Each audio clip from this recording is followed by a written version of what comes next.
Assalamualaikum warahmatullahi wabarakatuh. Perkenalkan, nama saya Mary dengan NIM B1123106. Jadi pertama-tama terima kasih kepada dosen pemangku mata kuliah Bank Sentralan. Jadi di sini saya akan menjelaskan terkait kebijakan makroprudensial untuk memenuhi ujian akhir semester saya pada mata kuliah Bank Sentralan kelas B. Jadi saya akan menjelaskan apa sih itu kebijakan makroprudensial. Jadi makroprudensial adalah strategi bank sentral untuk memantau dan mengelola risiko sistemik guna menjaga stabilitas seluruh sistem keuangan. Jadi di Indonesia kebijakan ini dirumuskan dan dilaksanakan oleh Bank Indonesia. Baik, langsung saja kita lihat. Di sini ada tabel, ada 5 kebijakan. Yang pertama saya akan jelaskan tentang kebijakan CCB atau Countercyclical Capital Buffer. Nah, jadi di sini jika SSK naik atau stabilitas sistem keuangan naik, maka BI memiliki modal lebih kuat sehingga lebih siap menghadapi krisis. Nah, sedangkan jika pertumbuhan ekonomi naik, jadi penyaluran kredit itu cenderung melambat. Jika stabilitas sistem keuangan turun, maka ketahanan modal bank menurun sehingga lebih rentan menghadapi krisis. Sebaliknya jika pertumbuhan ekonomi turun, maka penyaluran kredit meningkat sehingga mendorong pertumbuhan ekonomi. Di sini saya mengambil penerapan waktunya itu pada saat COVID-19 pada tahun 2020 sampai 2022. Nah, saya mengambil contoh yaitu BI menetapkan CCB sebesar 0%. Jadi maksudnya bank tidak diwajibkan menambah cadangan modal eksternal. Dengan begitu dana bank bisa lebih banyak digunakan untuk menyalurkan kredit kepada masyarakat dan dunia usaha yang terdampak pandemi. Baik, kita langsung ke kebijakan yang kedua, yaitu LTV atau loan to value. Nah, jika stabilitas sistem keuangan naik, maka risiko kredit tetap terkendali sehingga stabilitas perbankan terjaga. Nah, jika pertumbuhan ekonomi naik, maka masyarakat lebih mudah memperoleh KPR sehingga sektor properti itu tumbuh. Sebaliknya, jika stabilitas sistem keuangan turun, maka risiko kredit meningkat sehingga perbankan kurang terjaga.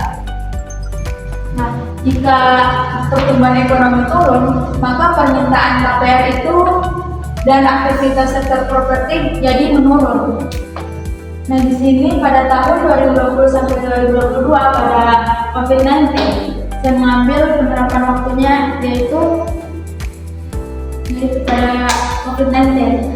Nah, di sini saya mengambil contoh relaksasi LTV hingga 100% dan DP KPR 0%. Jadi maksudnya masyarakat bisa membeli rumah tanpa uang muka atau sesuai syarat bank. Maka tujuannya untuk meningkatkan penjualan properti dan mendorong pertumbuhan ekonomi saat pandemi. Kita lanjut ke kebijakan ketiga, yaitu PLM atau penyangga likuiditas makroprudensial. Nah, jadi jika stabilitas sistem keuangan PLN naik, maka likuiditas bank lebih terjaga sehingga bank lebih siap menghadapi gejolak. Terus jika pertumbuhan ekonomi naik, maka kredit kepada masyarakat itu dapat meningkat. Sebaliknya, jika stabilitas sistem keuangan turun, maka cadangan likuiditas bank itu berkurang sehingga bank lebih rentan terhadap gejolak likuiditas. Nah, jika pertumbuhan ekonomi turun, maka penyaluran kredit dapat melambat. Di sini penerapannya itu pada COVID-19 juga pada tahun 2020 sampai 2022.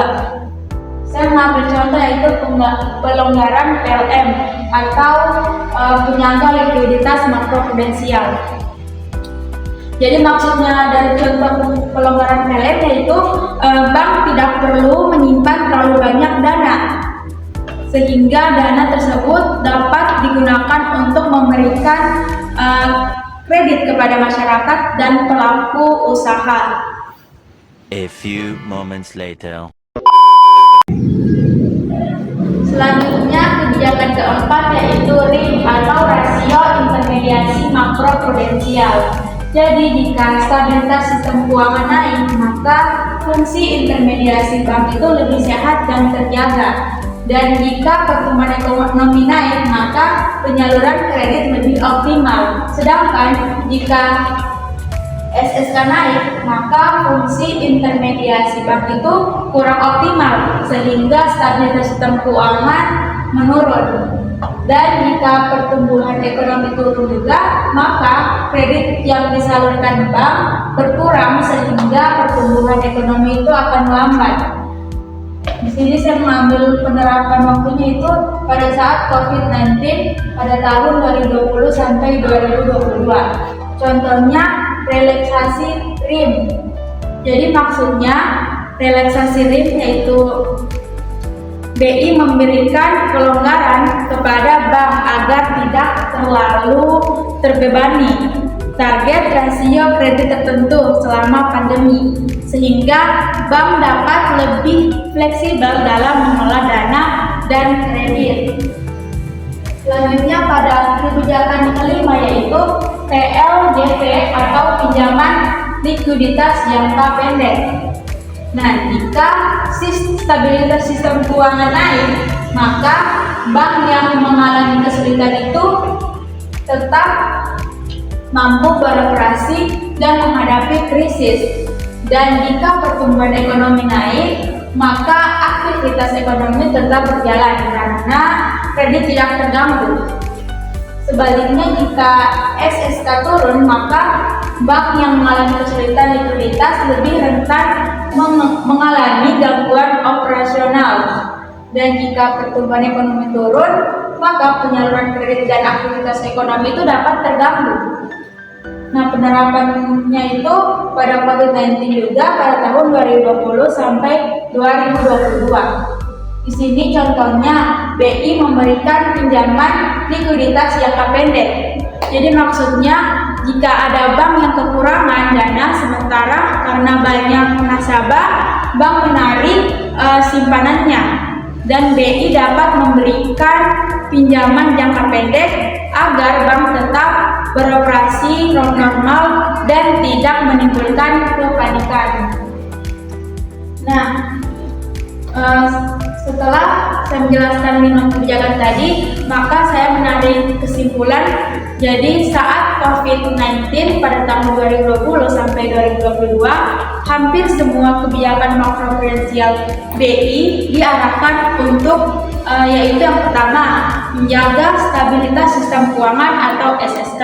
Yang kedua, menambah likuiditas bank. Yang ketiga, mendorong kredit tetap mengalir. Dan yang keempat, membantu pemulihan pertumbuhan ekonomi atau growth.